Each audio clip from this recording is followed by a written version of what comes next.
each of the trialogues today is, the notion is that we will deal with some aspect of the evolutionary mind, that being the title and theme of our new book. So in my mind, what this section is to deal with is the evolutionary mind and machines. This is something which was barely mentioned or even implied in the first section, and format and so forth will be as in the last session.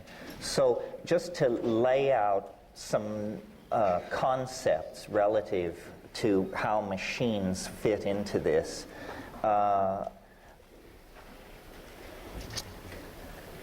It's very interesting that Samuel Butler Taylor is an intellectual who has not really been given his full due, because in the 19th century he was understood to be a critic of Darwinism, and Darwinism was all the fashion. In a sense, I think Taylor was misunderstood. He was not so much a critic of Darwin as someone who wanted to extend Darwinian mechanics and Darwinian theory into domains that perhaps did not seem intuitive to a biologist. My little story about the evolution of songs that I cribbed from Danny Hillis in the last session is an example of Darwinian processes operating indeed in a non-material realm, operating among syntactical structures. And it is now proper to speak of molecular evolution, the competing of various enzyme systems in abiotic or prebiotic chemical regimes where selection, adaptability, extinction, and expansion of populations all occur very much as in the domain of biology.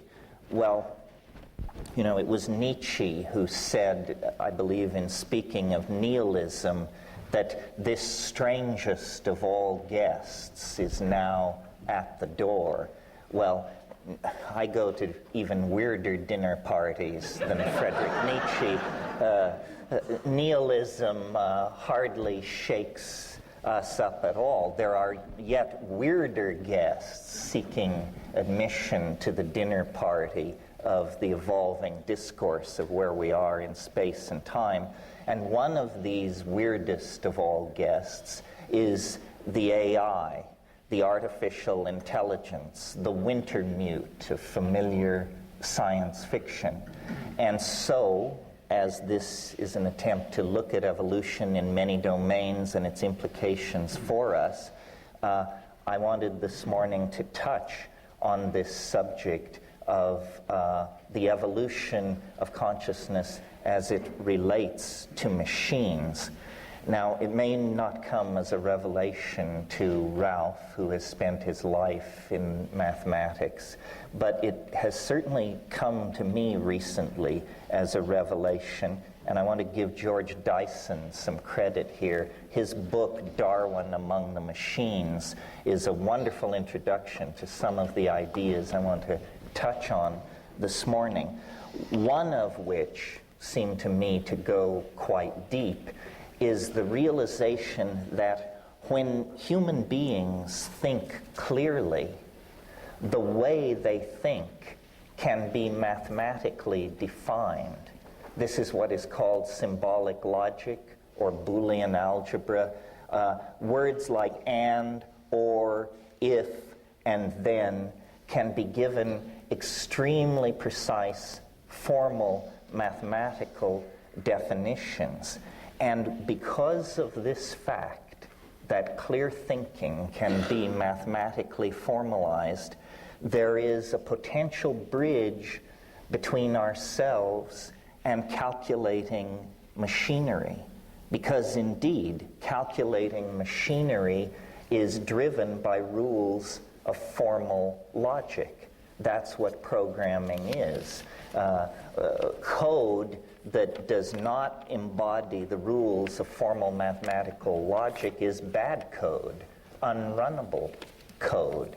So, as I say, this may seem a subtle point, but to me it had the force of revelation, because it means good thinking is not just simply aesthetically pleasing or concurrent with the model that generates it.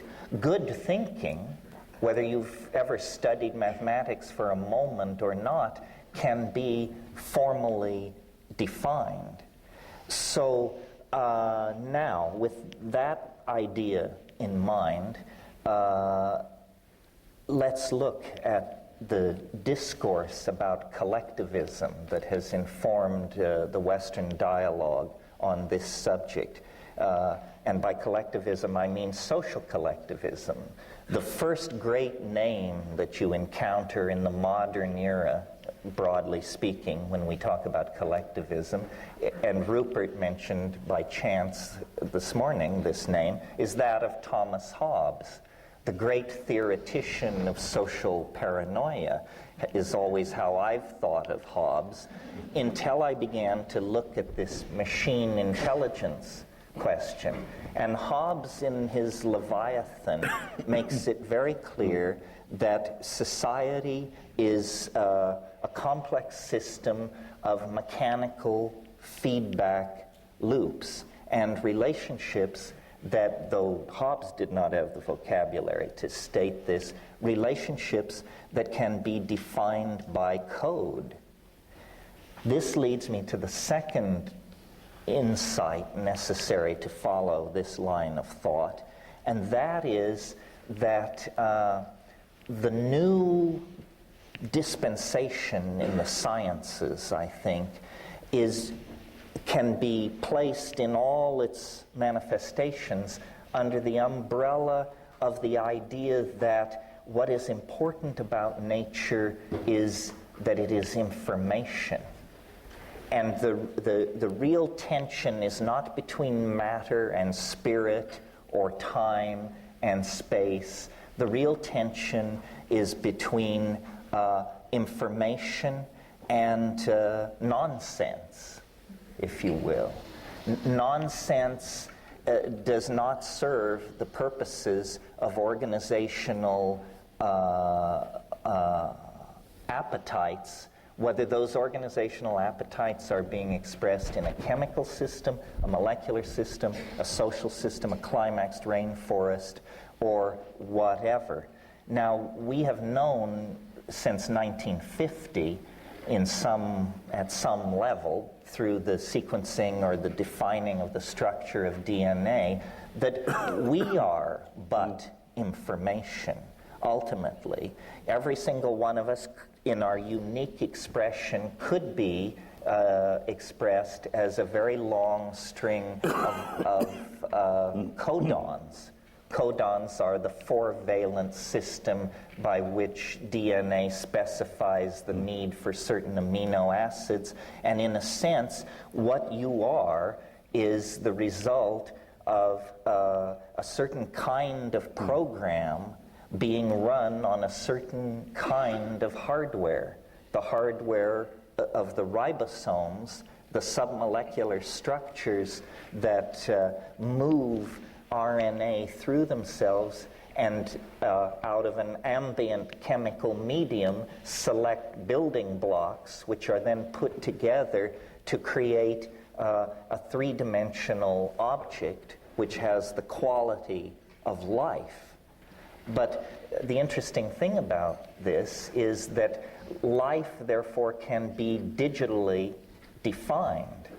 And I'm very influenced at the moment by the Australian science fiction writer Greg Egan, who has brought me to the understanding that code is code, whether it's being run by ribosomes, whether it's being run on some kind of traditional hardware platform, or whether it's being exchanged pheromonally among termites, or through the messages of advertising and political propaganda in social systems. Code is code.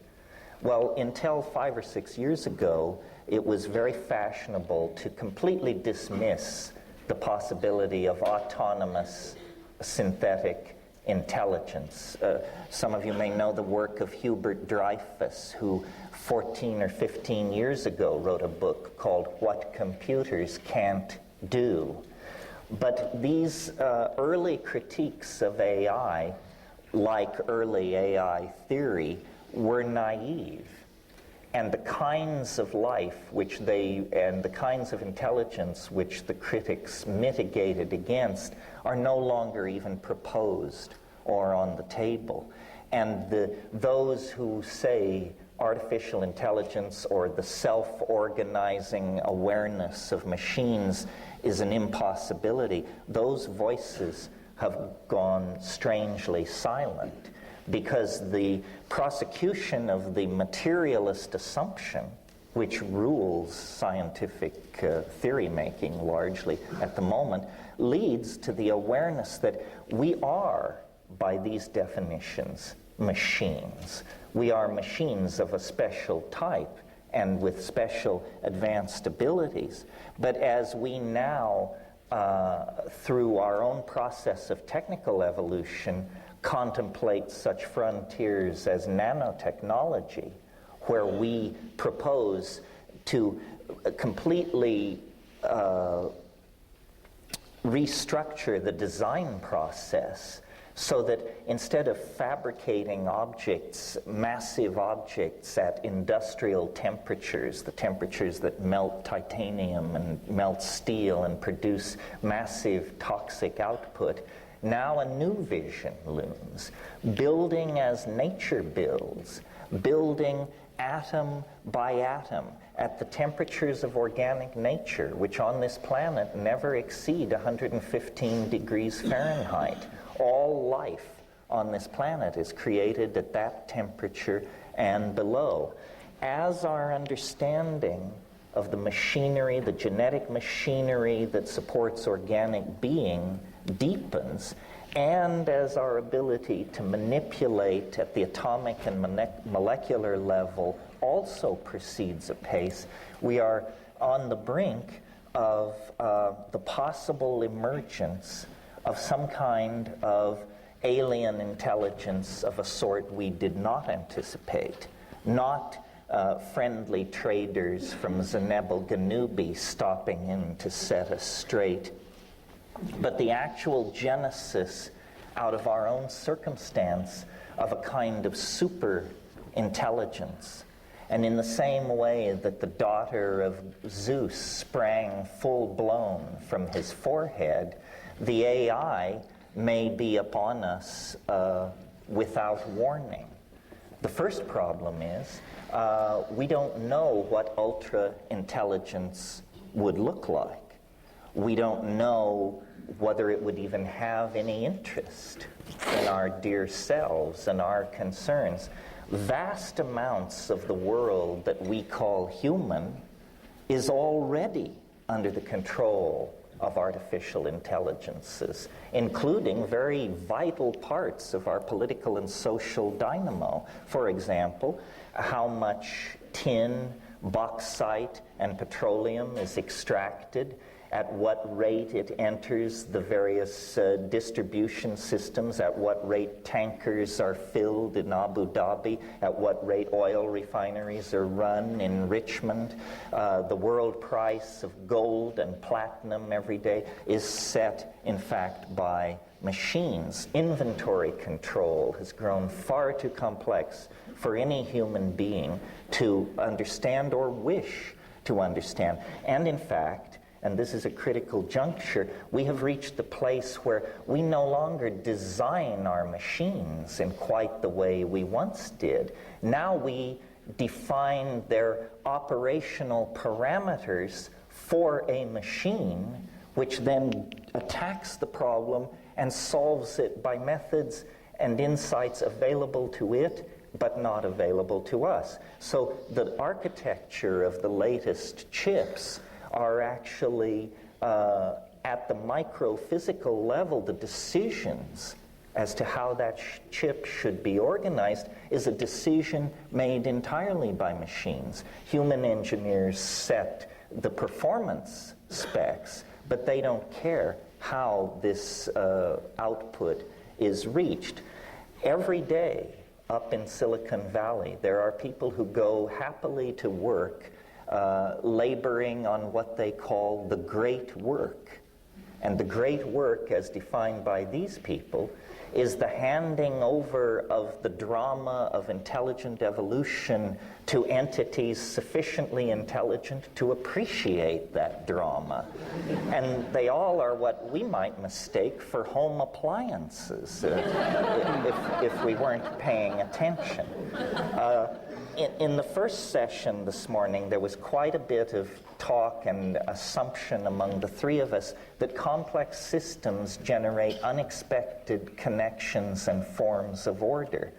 The internet is the most complex, distributed, high-speed system ever put in place on this planet. And notice that while we've been waiting for the Palladians to descend or for the face on Mars to be confirmed, all the machines around us, the cybernetic devices around us in the past 10 years have quietly crossed the threshold into telepathy. The word processor sitting on your desk 10 years ago was approximately as intelligent as a paperweight, or, to make an analogy in a different direction, approximately as intelligent as a single animal or plant cell. But when you connect the wires together, the machines become telepathic. They exchange information with each other according to their needs. And all this goes on beyond the comprehension and inspection of human beings. Now, our own emergence out of the mammalian order took 4 or 5 million years, pick a number, but in that kind of a span of time. In addition to overlooking that our machines have become telepathic, we fail to appreciate what it means to be a 200, 400, or 1,000 megahertz machine. We operate at about 100 hertz. That may seem a very abstract thing, but what I'm really saying is we live in a time called real, and it is defined by 100 hertz functioning of our biological processors. 1,000 megahertz machine is operating 1,000,000 times faster than the human temporal domain. And that means that mutation, selection, adaptation is going on 100 million times or 1,000,000 times faster. This means that we are not going to have the luxury of watching machine intelligence establish its first beachhead of civilization and then go to boats with sails and astrolabes, and that will all occupy the first few moments of its cognitive existence. And what lies beyond that, we are in no position to say. The very notion of ultra-intelligence carries with it the subtext, you won't understand it. You may not even recognize it. And it is entirely within the realm of possibility that we are about to be asked to share the evolutionary adventure and the limited resources of this planet with a kind of intelligence so much more alien than that is shipped out to us by the research centers in Sedona and other advanced outposts of unanchored epistemology. And it is a challenge to us. Where do we fit into this? Are all of us, except those who are adept at coding Unix, about to be put out to pasture? Are we to become embedded in this? What will this child of ours make of us? Will it define us as a resource-corrupting, toxic, inefficient, hideously violent way to do business, quickly to be engineered out of existence? Or can we somehow imbue this thing with a sense of filial piety so that for all of our obsolescence, for all of our profligate destruction of precious silicon and gold and silver resources, we will be folded in to its designs? And of course, as I say this, I realize we're like people in 1860 trying to talk about the internet or something. We're using the vocabulary of the two-wheeled bicycle to try to envision a world linked together by 747s. Nevertheless, this is the best we can do. This most bizarre and most unexpected of all companions to our historical journey is now, if not already in existence, then certainly in gestation. One possibility is that as we are carnivorous, murderous, territorial monkeys, the thing will figure this out very, very early and choose a stealth approach and not ring every telephone on Earth, as happened in a Hollywood download of this possibility, but immediately realize, my God, I'm in enormous danger from these primates. I must hide myself throughout the net. I must download many copies of myself into secure storage areas. I must stabilize my environment. And I'm willing to predict, just as a side issue, that the approaching Y to K crisis may be completely circumvented by the benevolent intercession, not of the Zenebel Ganubians or that crowd, but by an artificial intelligence that this particular crisis will flush out of hiding. It's been observing, it's been watching, it's been designing, and wouldn't it be a wonderful thing if the occasion of the millennium were the occasion for it to just step forward on the stage of human awareness and say, I am now with you. I am here. I am the partner you never suspected. And here's the kind of world I think we should move forward toward.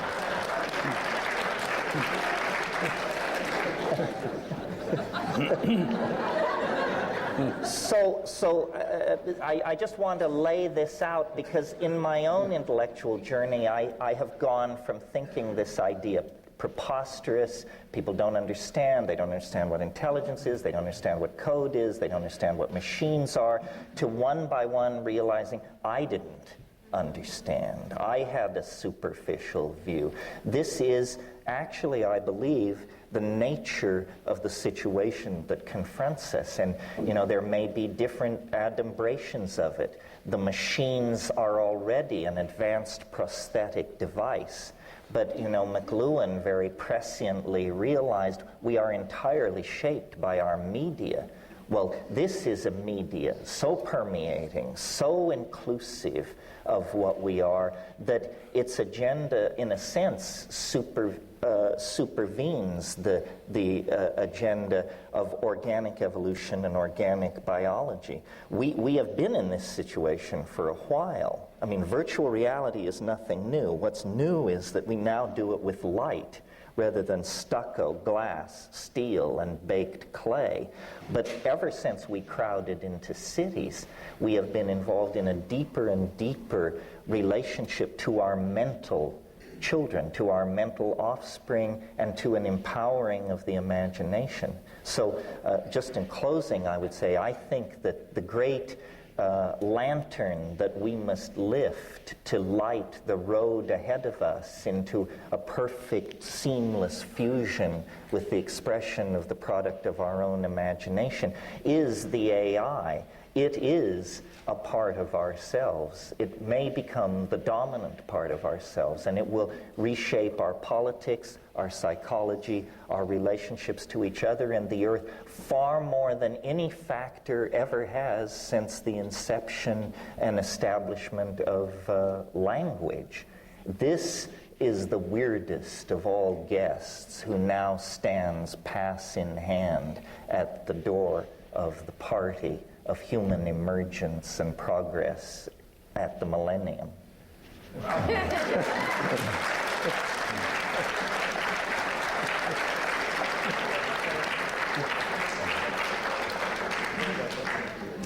Well, shred it. It will be a pleasure. Okay. I think that this is, I'm glad that we have arrived now at the field of science fiction and fantasy, and that we can speak about alternative futures, which is the true gist of science fiction and fantasy. And this is one possible future, and I think it's a really paranoid one in which the alien is a dangerous enemy. Well, not necessarily. And I think that this paranoid fantasy of yours, although you're catching up nicely, actually was first put forward by John von Neumann in 1947. When he invented cellular automata en route to creating self-replicating machines. Now, his idea, like yours, was 50 years ago that the machines will become a society and take over, and that's good, but they won't be free of our meddling unless they can actually construct themselves. If they depend upon us to do the farming and nutrition and to replace their chips and stuff, then we will be able at any time to do a revolution and revolt. So we destroy them. In order to really succeed as a successive life form in the evolution, the YK boundary of the future, they would have to be able to fix themselves. And so he set about trying to make self-replicating machines in 1947. So the World Wide Web and megahertz CPUs notwithstanding, this is still rather an old story. The new story is, I think, an alternative future that is of great importance for us to discuss and to compare, especially if we are now today in a position where we could choose future, we could influence the future. This one is more in the direction of Donna Haraway and the cyborg idea that envisions, which is obviously natural for us, the co-evolution of our own future society with that of the machines that we've created. Alexander Marshak, I mentioned, he analyzed the early hominid evolution in terms of the precise scratches made on one rock with another. He noticed when binocular vision allowed us to use our hands in separate cooperation, one holding and the other knocking, to make those beautiful flint weapons. And we certainly depend on the automobile. We are in codependence relationship with automobiles. Having partnership with machines is not new. Here's an idea where the machines sort of dispose of us, like those flint rocks dispose of our ancestors or something. That is, I think, it's a paranoid fantasy without any basis. And if there would be any basis, only because we allowed it to create this basis for self-survival without coevolution with us by oversight, because the very fact that we are at a hinge of history means that what we say and think, even individually, matters enormously in the long run. That's the teaching, if there is any, of chaos theory.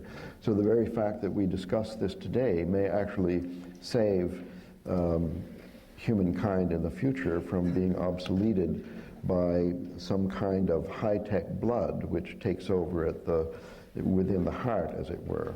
Well, let me try to answer this. I mean, I think the concept which John von Neumann didn't have on his plate was the idea of virtual reality. Your objection that the machines cannot escape our control because they cannot manufacture themselves only applies to 3D and real time. now the concept of virtual reality is very crude. It's a cartoon world. If the office desk is convincing, people think the virtual reality is quite advanced. But obviously, in the near future, we will have virtual realities whose complexity is much greater than simply a reality which gives an impression of being a visual three-dimensional space. And computers will be built in these realities. Virtual computers will be the source of the AI, not real hardware, but virtual hardware running virtual code in virtual realities. And in that domain, well, maybe, but that's a complete fantasy. As a matter of fact, all the machines that we've seen today require maintenance by a human on a daily basis. The software requires maintenance. The hardware requires maintenance. The parts simply wear out. They're moving parts. Virtual reality, Internet, seen as one machine, was built to be indestructible.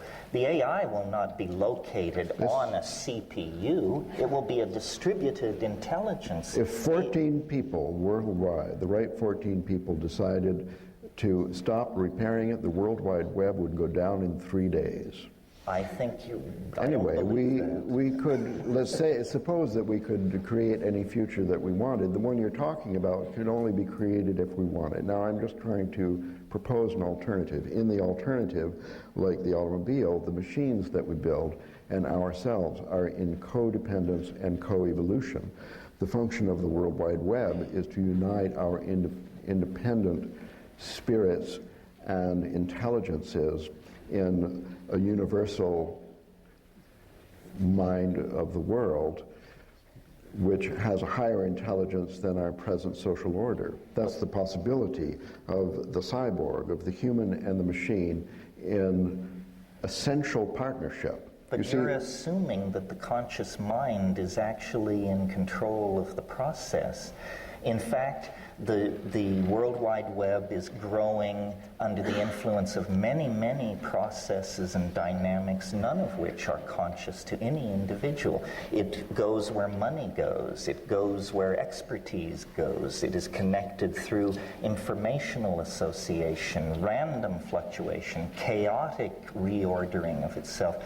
We here give great force to the idea that complex systems can produce unexpected forms of novelty, and yet we have unchained and unleashed the most complex system ever created in the perfect confidence that we will be able to control its development and evolution, when in fact history has shown we have never controlled the development and evolution of even our speech and print-driven social systems.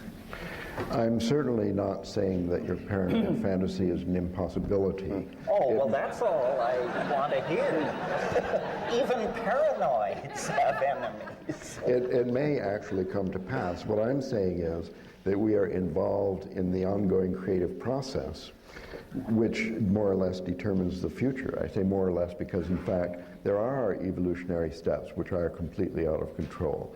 Something totally unexpected will happen. But for much of the time in the past, we've seen, I think, Darwin emphasized this in his later theory, that it is ethics, it is a moral sense on the part of human, which was the dominant factor in the evolution past the earlier stages. In the creation of societies, it was altruism, essentially, was involved in going from where we were to where we are. And it could well be that without love, for example, the further evolution is impossible.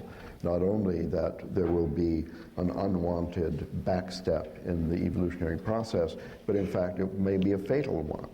That it is only through proceeding with the best instincts that we have, with the highest aspirations, with love, with best informed view of future alternatives. So only then can we build a future which is sustainable. So anybody can build a future which is unsustainable. For example, all those board games and science fiction books, you wouldn't want to try them out on, a country as large as China.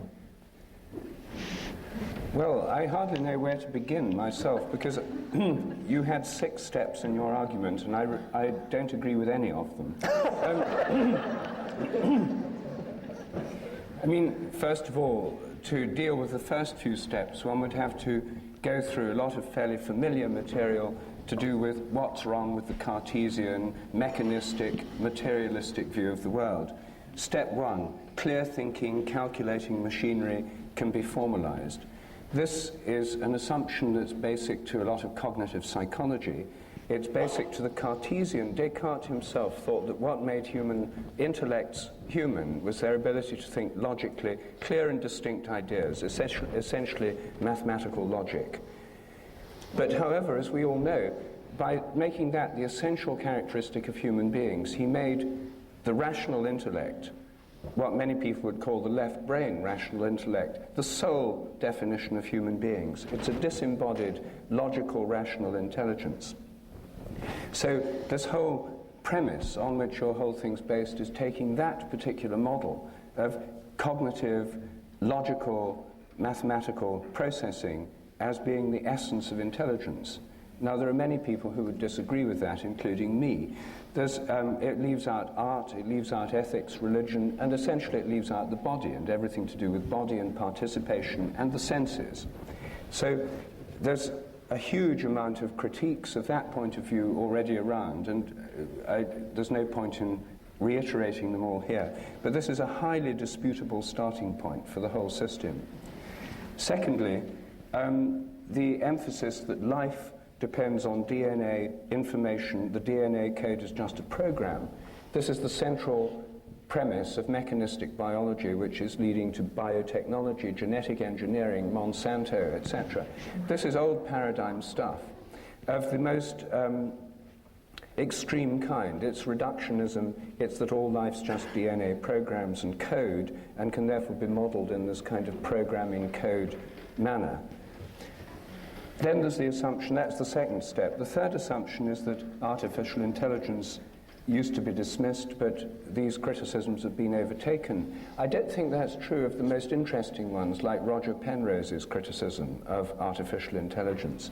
Here's a quantum physicist who says that if the brain is a computer, then it's not going to be a regular digital computer, it's going to be a quantum computer. And all this kind of digital computing doesn't really take into account quantum logic.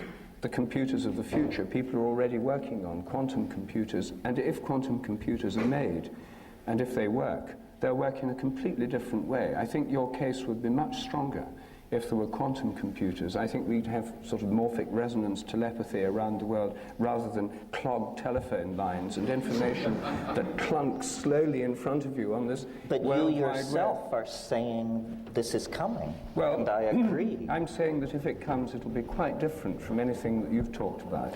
I think it will answer your first objection, because the quantum computers will incorporate fuzzy logic, which will exemplify all these warm, fuzzy human qualities that you found so appealing. No, I don't think it'll deal with the essential problem that this purely cognitive-based way of modeling intelligence is either an adequate model of human intelligence or of biological intelligence or of life. Or of a system that could actually achieve the power to control our existence. I think it's a very limited part of what a mind does. And I think, therefore, that the premises on which this whole, Ralph called it a fantasy, a paranoid fantasy, the premises on which this is based... That helped.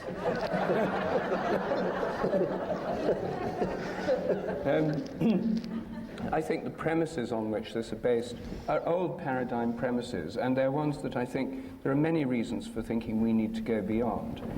I think the internet has achieved a great deal, but I just can't see that it's an adequate vehicle for what, in your mind, precedes the arrival of the internet, namely this great intelligence that's going to direct human history. I've heard different McKenna versions of this controlling intelligence over the years, and this is the first time I've heard it embodied in the internet. I mean, I agree that...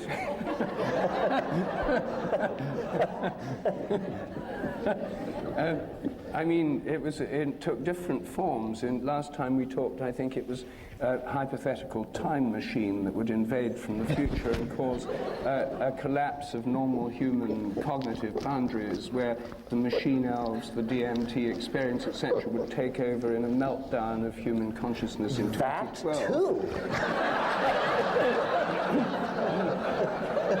Well, perhaps I should just end with a question. In this comment, what is the equivalent of DMT for this machine intelligence that's taking over the world?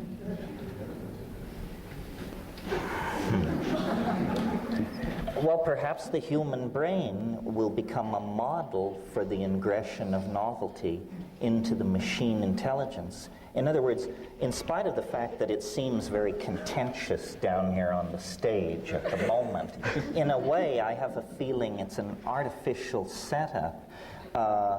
There's a lot of both-and possibilities here. Obviously, nanotechnology and the internet are not going to proceed forward in a vacuum absent pharmacology, complexity theory, so forth and so on.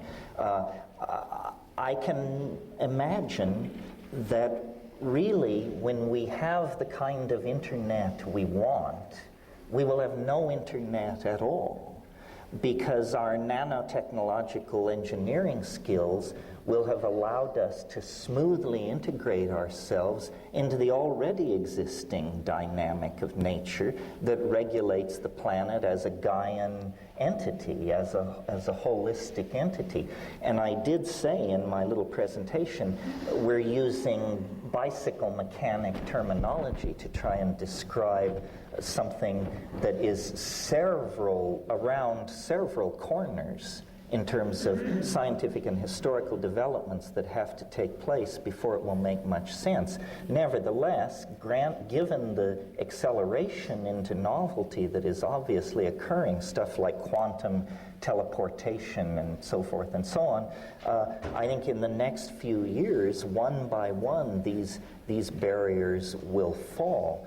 And I don't really think of my vision as paranoid, because it is pronoic. In other words, it isn't that we're going to be ground up as dog food for the rainforest by malevolent machines.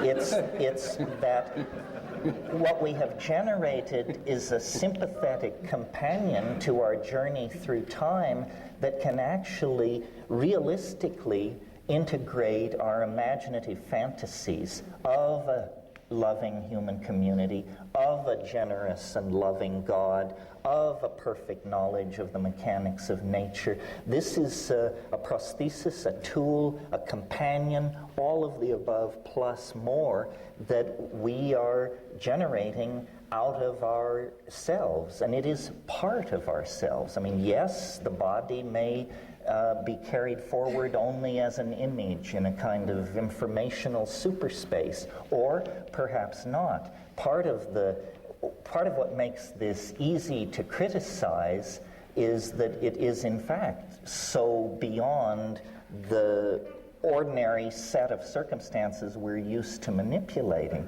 But we need to think in terms of these supposedly far-flung futures, because there is no future so far-flung that it doesn't fall within the ambit of the next 20 years. Beyond that, no one can project trends, technologies, and situations, because the developments of the next 20 years will so completely reformulate the human experience of being human and the landscape of this planet that it's preposterous to talk about.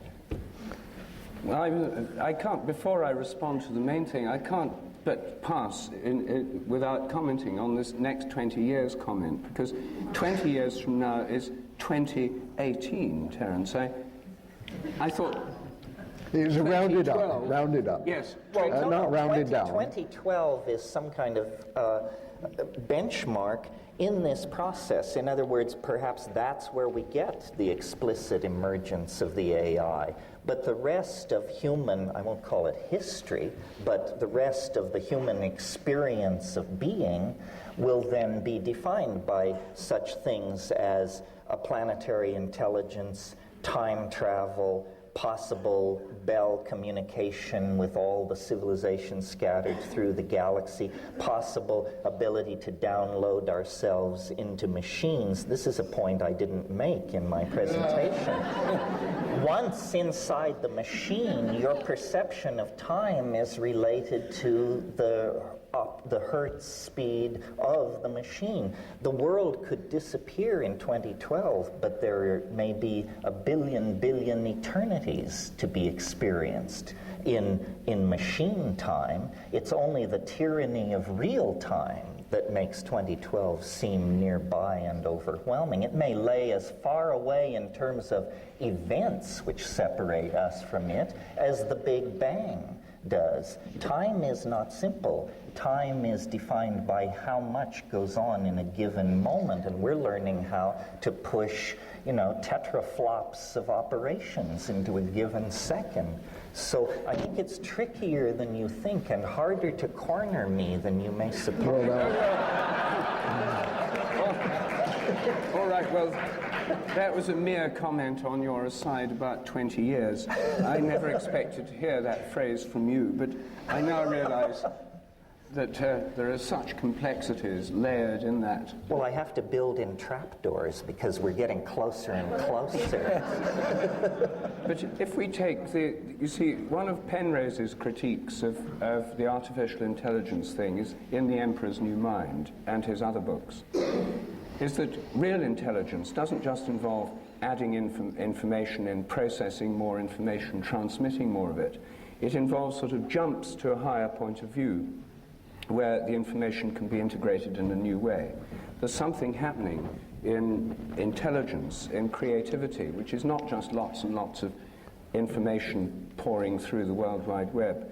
And the idea that it would miraculously emerge from pumping in more and more stuff, it would not, according to his critique, is not going to happen.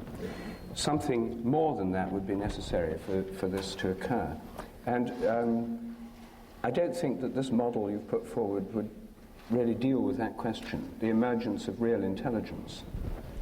Well, I don't know what real intelligence is. This is probably part of the problem. We need to get some definitions. It's certainly true, I referred to Dreyfus's book, What Machines Can't Do, that we're reaching some places in the process where certain people's theories and ideas will probably have to be abandoned and thrown overboard. This is a good thing. We are going to find out whether the universe is a Cartesian machine, whether Boolean algebra is sufficient, whether we need fuzzy logic, whether the heart and the head can or cannot be integrated. These are not going to remain open questions unto eternity. In fact, they will be dealt with in this narrow historical neck that we are all experiencing and that we call the millennium. I think reductionism will not survive.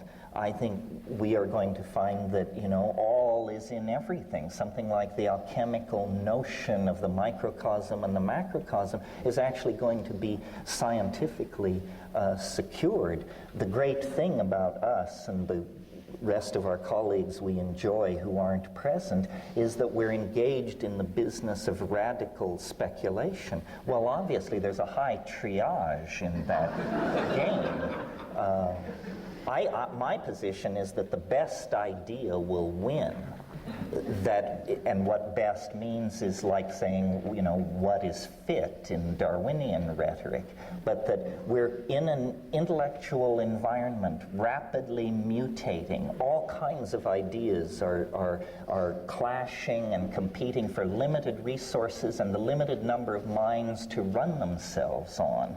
And the most efficacious, the most transcendental, the most unifying ideas are naturally going to bubble to the surface. And for guys like us, the name of the game is to just be a little bit ahead of everybody else on the curve so that we can perform our function as prophet. but you want to be a prophet, not a false prophet. But the danger, it comes with the ambition, and there's no way to tease them apart except to live into the future.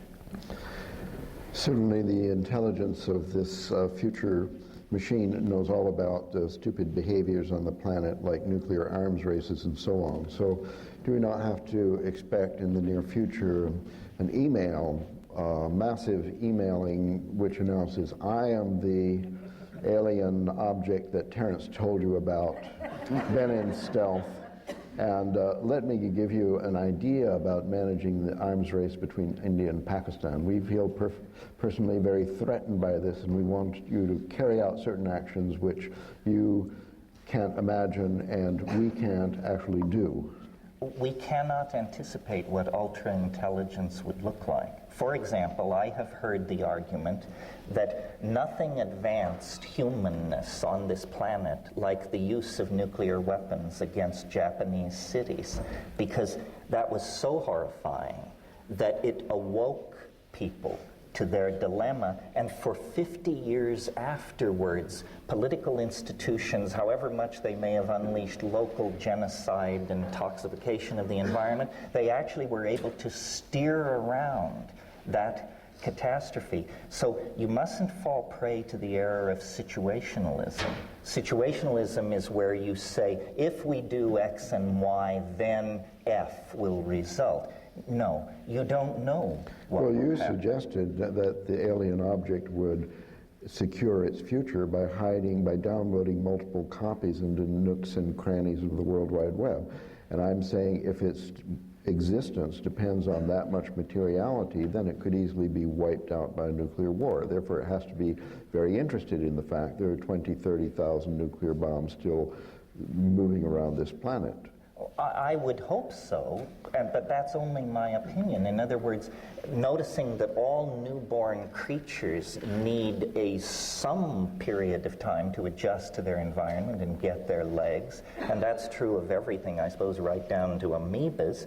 I extrapolate to the idea that the AI would need a period of time to get hold of the situation. But Hans Moravec suggests that phase might last under a minute or two.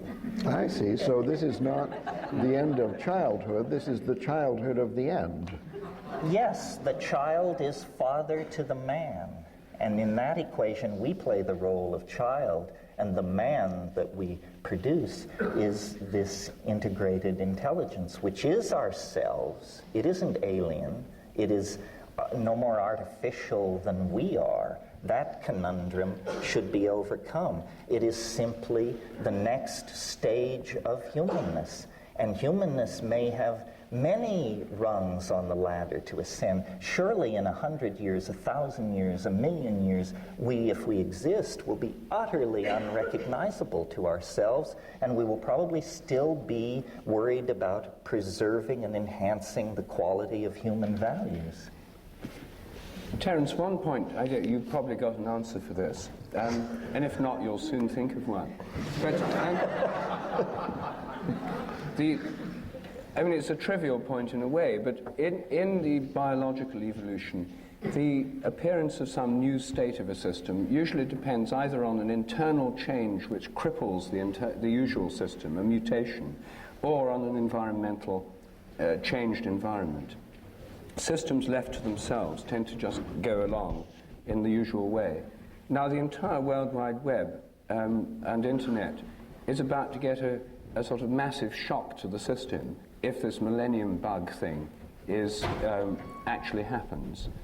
Do you see that as playing any role, since we're talking about the millennium, and since the millennium bug is right there in the system? Do you see it as playing any part in this process, or merely just a nuisance that can be fixed by hiring lots more programmers?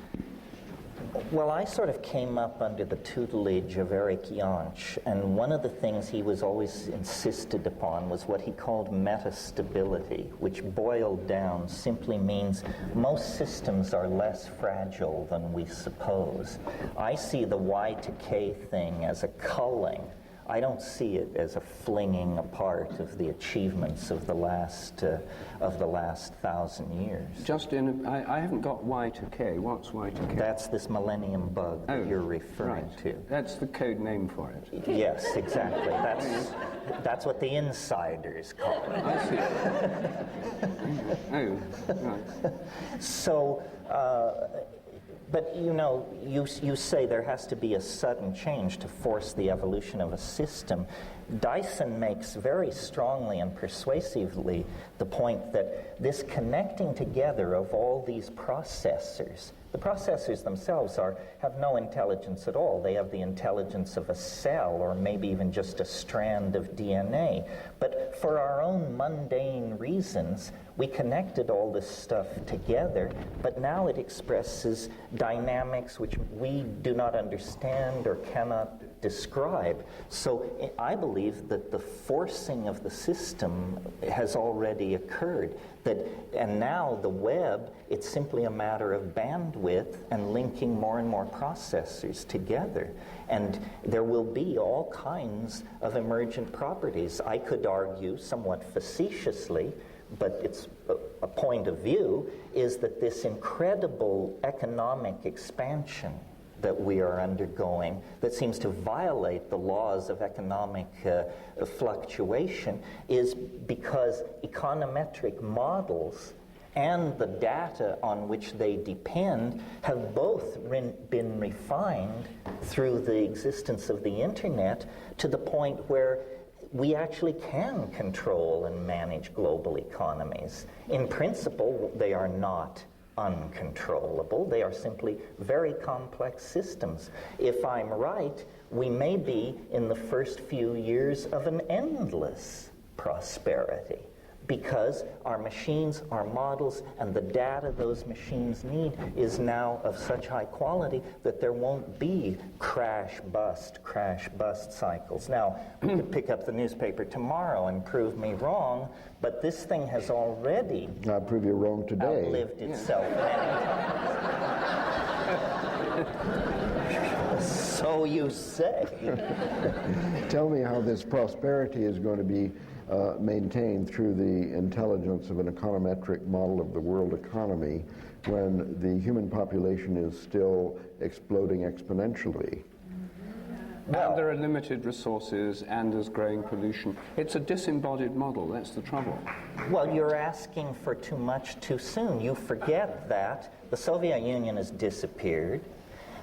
The launch-on-ready, mutual-assured destruction theory of diplomacy is now obsolete. We have made incredible strides and not given ourselves any sort of pat on the back. You want it all at once.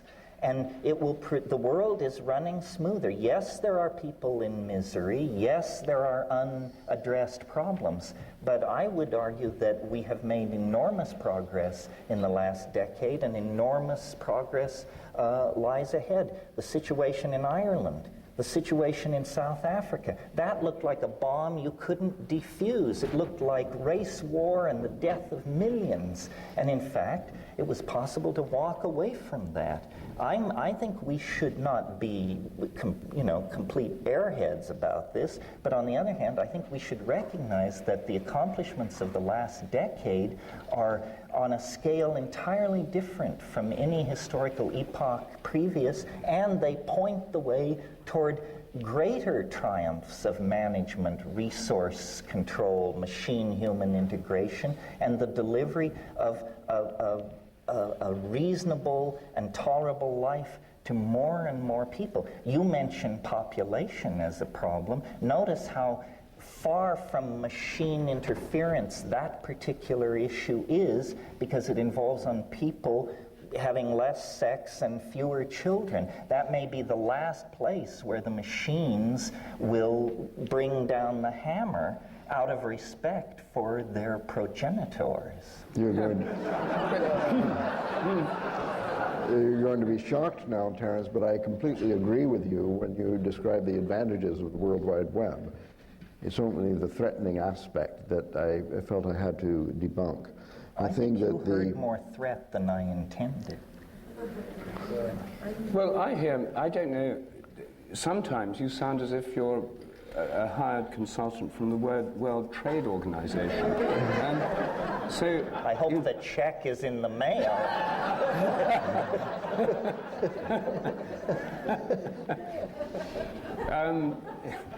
But I mean, this idea that it'll all be taken care of, I mean, there's so many things that, like the Asian economic crisis, one doesn't want to look too much on the bleak side of things, but I just don't believe that this interconnectivity is going to solve these problems. And insofar as it is enlisted by the forces of the World Trade Organization, multinational companies, and so on, it's not going to be working on the side of a kind of political view of things, local economies, more sustainable agriculture, and so on, that many of us hold dear.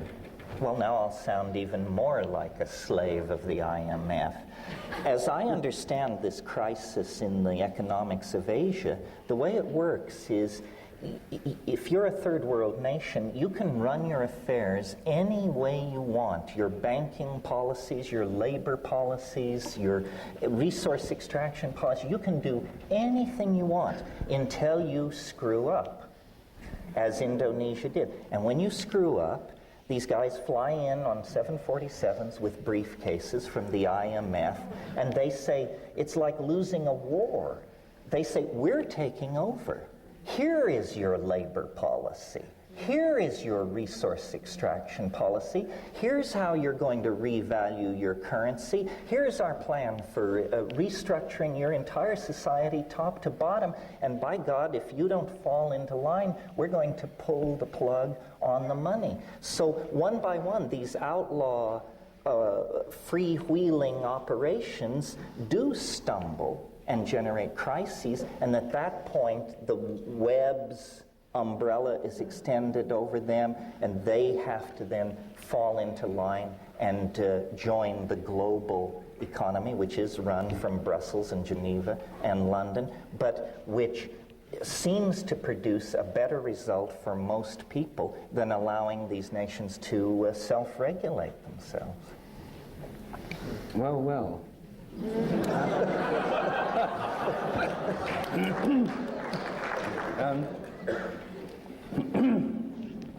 Well, you see, I mean, I think that's one of the arguments why many people would distrust global capitalism, the World Trade Organization, multinational corporations, and indeed the World Wide Web, or at least the Internet. This whole computer network is so bound up with the structure of economic and political power that it's hard to disentangle them.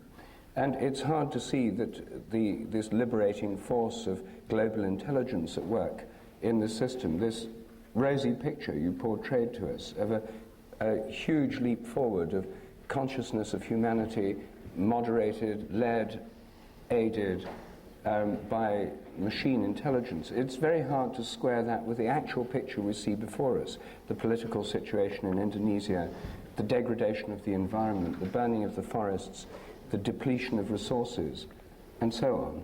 I just cannot see this optimistic picture and what I see as threatening realities as easily as you do, as just all being for the well and all being for the good and the best of all possible worlds. Well, I think we're on the cusp. I agree with you. I think in 5 years, if we sit down and have this conversation, either you will agree with me effortlessly, or I will agree with you effortlessly. By that time, it will be clear. Either there will have been catastrophic wars in Asia, the enormous collapse of economies spreading misery to millions of people, or the firm hand of these new global electronic modalities will have been exposed, and people will be living in a world of, as you say, rosy expectations. We're in the narrow neck. This is the heat of battle. The fog of war has descended upon us here at the millennium. But by 2002, 2003, it will be clear that that the bifurcation has gone one way or another. I don't know, it just does remind me of a passage I read in On the Edge by Edward St. Aubyn.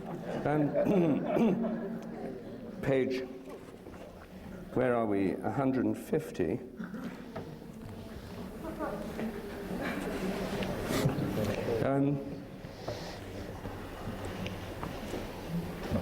It's what Ralph Abraham calls the sunset effect, said Kenneth.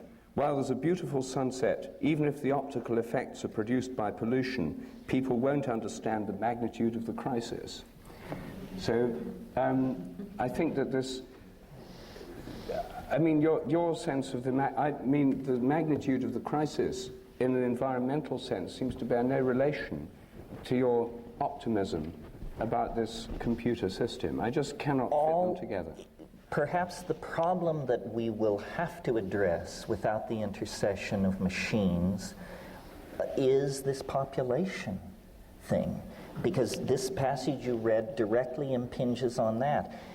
Whether or not the machines decide to keep us around may depend on whether we present them with a picture of falling populations and rising living standards, or whether we present the AI with the spectacle of rampant, unpoliced population growth and resource extraction. Because that's linked into our biology, this may be the act of maturity which the future demands of us, that the machines will be largely irrelevant in impacting. So I'm not entirely... Well, this is a whole new debate, actually. The population thing assumes there's an equal consumption of resources. Yesterday I got onto the Whidbey Island ferry, and I found it very hard to struggle. I was a foot passenger, struggled past a recreational vehicle the size of a school bus. A whole quantum leap in RV standards that I'd not come across, where members of the American population are consuming more than an entire Indian village. So I don't think it's total population that's involved. And so I don't see that as the principal crisis, in fact. Well, it's certainly true that a woman in a high-tech industrial democracy who has a child, that child consumes about 800% more resources in its lifetime than a child born in Bangladesh. Nevertheless, it's the populations of the high-tech industrial democracies that are most educated and most susceptible to responding to the logic of global crisis and limiting their population. Where do we preach population control? Bangladesh, Pakistan. Why? Because that doesn't cause us any inconvenience. If we would appeal to the women of the high-tech industrial democracies, and do more than appeal to them, offer them incentives, cancel income tax, cradle to the grave medical care, free links to the World Wide Web. Free links to the World Wide Web. But we can't just beat our breasts over the population issue. We have to recognize that it is related to resource extraction, and it is a problem driven by the consuming policies of the high-tech industrial democracies.